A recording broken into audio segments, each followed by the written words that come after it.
Kang Mas, kalau dapurnya didandani, maka saya pasti akan belajar masak. Demikian komentar seorang istri kepada suaminya. Atau seorang karyawan berkata kepada bosnya, "Bos, kalau ada fasilitas komputer Apple seri Mac yang terbagus dan yang terbaru, pasti kerja kami akan lebih cepat." Atau seorang mahasiswa berkata kepada ayahnya, "Kalau ada fasilitas kendaraan, pasti kuliah saya akan cepat selesai dan nilainya bagus." Intinya, kalau ada fasilitas, pasti akan lebih baik. Itu kata mereka dalam tanda petik. Percaya deh, memberi fasilitas kepada orang yang belum bergerak adalah kesia-siaan. Inilah yang banyak dari kita yang peduli akan infrastruktur yang saat ini banyak lagi dibangun oleh pemerintah, dan saat ini kita benar-benar ingin memperhatikan lebih dalam. Kita takut infrastruktur statis yang dibangun selama ini, yang dibangun hanya untuk menambah kemanjaan, bukan menambah cepatnya faktor produktif bangsa Indonesia mendirikan usaha-usaha seperti manufaktur, pabrik yang lebih baik lagi. Berdasarkan pengalaman banyak negara, biasanya infrastruktur dinamis yang dibangun dulu baru infrastruktur statis, alias bisa masak dulu baru dibikin dapurnya. Ini contoh loh ya. Misalnya, seseorang itu bisa komputer dulu, baru kita belikan komputer untuk fasilitasnya. Bisa masak dulu, baru dapur kita buat sesuai dengan kebutuhan pemasak. Karena dapur Chinese cooking dengan Japanese cooking, dengan Western cooking itu beda utensilnya, peralatannya. Lalu kita mau bangun infrastruktur dapur yang mana? Italian kah? Thai kah? Warteg kah? Burger fast food kah? Semua dapurnya beda, alatnya beda, dan tata letaknya beda. Itulah infrastruktur statis yang dibangun berdasarkan kedinamisan alat-alat dapur tadi. Ada baiknya kita ke depan membuat rencana kerja nasional lebih detail lagi. Membangun itu gampang, mengisi yang paling sulit. Statis itu gampang, dinamis yang lebih sulit. Membangun program berlapis 10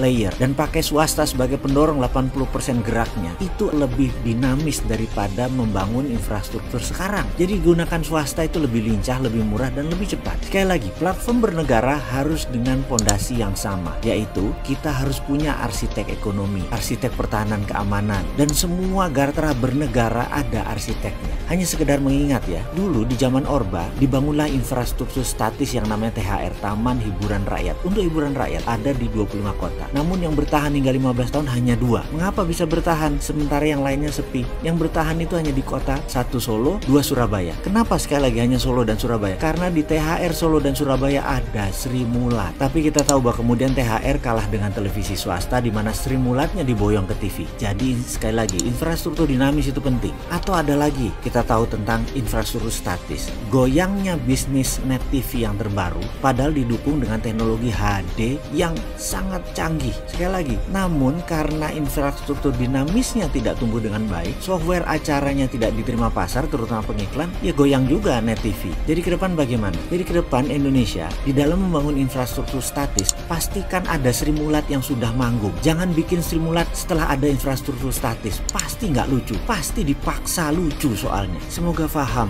maksud yang tersirat dalam video kali ini.